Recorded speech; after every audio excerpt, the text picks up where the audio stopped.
Andy Ruiz, since linking up with Eddie Reynoso, I mean, and this is obviously nothing about Manny Robles at all, but since he's linked up with him, it seems like, I mean, have you seen his physique? Definitely. He's sort of like on some next level, dedicated, Yes, out to prove a point. Right. I haven't seen the rest of his physique, but his legs look impressive. I see the same, and with Eddie Reynoso, Eddie has been so successful with Canelo. Mm-hmm. You know, Canelo's the best paid athlete in boxing with the contract that he got. So Eddie Reynoso is doing so good with Canelo that he doesn't need any other fighter. He could just focus on Canelo 100%, but he wants to prove that he's a great trainer. So if you come to him, he doesn't need you. You need him. So Andy Ruiz, I'm sure Andy had to hear it, because from what I've heard before, Andy wasn't very disciplined.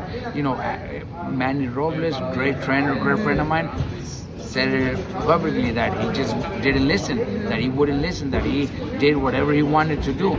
So coming to Eddie Reynoso, Eddie had to put his rules, and Eddie doesn't need to be dealing with somebody that's not disciplined, somebody that doesn't want to come and train, somebody that keeps training, somebody that's eating, you know, the wrong foods. When you have a stable like Canelo, Yes. Oscar Valdez, Ryan Garcia, when you have those guys training around you, it's sort of like you have to kind of stay on their level. Exactly. You got to keep up with them. And the trainer is not gonna. No, tolerate that.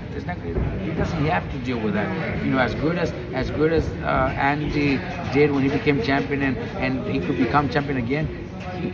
Eddie doesn't need him. Eddie's done so good with Canelo that he didn't have to train nobody. He just wants to prove that he's a great trainer, and he's already shown it. That he's, you know, especially this last fight with Valdez, and he showed that he's a very good trainer. So Andy Ruiz is there, knowing that if you want, you know, that Eddie could easily kick him out if he's not disciplined. So we can see the change. His legs, he looks a lot thinner too. And you know, I haven't seen any sparring or anything, but I'm sure Eddie pushes his fighters.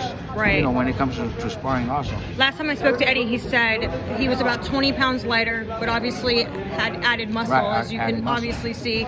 But that he believes that under him, that he would be able to beat Joshua again, that he would be able to knock him out. You know what?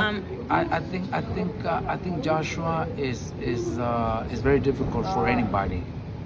When Joshua beat Andy the second fight, you know, I could be wrong, but what I seen is he didn't want to take chances. Every time they were close, he would hold, but he boxed the whole fight, and that's all he needs, you know.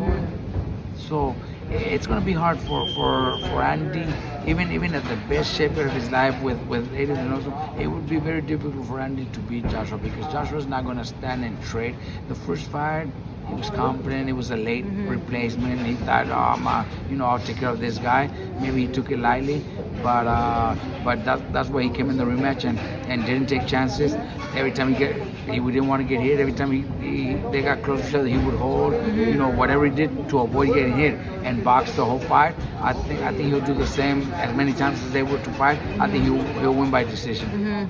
Plus, when we think about sort of where the heavyweight division is in terms of, plus the mandatories that are sort of lining themselves up, it's going to be it's going to be kind of hard at this point. Andy's going to sort of have to bring or earn his way back up the ranks in order to get the title shots, because even if, let's say, whoever wins, Joshua or Fury, for the rematch, there's a pretty good chance they're going to have to let go a belt or two, because the sanctioning bodies aren't going to continue to hold on. Right, they're not going to keep allowing it to go on for another 6 months or so without the guys having their shot. Nonetheless, it looks like the titles could be dispersing in some case, in some level, and opening up the doors for... Which is actually good. I think, you know, we've said, you know, earlier, it gives more opportunities for more fighters. It opens doors to so many. Instead of having one champion, it's always good to have different champions, because all the fighters are you know, have the right to become, you know, if you have the time to be champion and make decent paydays. You know, when an undisputed champion, it's beautiful to have you know, Jose Ramirez is fighting one, and if he becomes champion, he wants to defend that as long as he can. Right. But it also takes a lot of opportunities for so many very talented 140 pounders that could be champions, but they will never become champions because the champion is so good and is not letting go of those belts. So, you know, I don't you know, I might have one in my stable, but it kind of leaves a lot of fighters without an opportunity to become a world champion. So I like the idea of so many belts because why? Because it can just give so many opportunities. Heavyweights, I don't train heavyweights. I've never had any heavyweights, but it'll give so many other champions opportunities. And if we just have one, and that one is defending them all the time, it's gonna be very difficult. It's going to be another Klitschko situation. Exactly, and when we had the situation, what happened? A lot of people lost the love. Well, not that they love the love for the sport, but for the heavyweight. Like for many years, nobody really cared about the heavyweight fights because there was just one champion, and he was European, but not here in the United States, where you know we love to see heavyweight fights. We weren't really too excited about heavyweight fights. Yeah. Now it's back. Now we're you know we're into it again. The whole country loves it, and even though it's going to be two Europeans, it's still they came to the United States. They fight in the United States. People love them in the United States. So now we want to see those fights. Hey Fight fans, it's Michelle Joy Phelps. If you haven't already subscribed to our YouTube channel, make sure you do so by clicking this icon right here, or else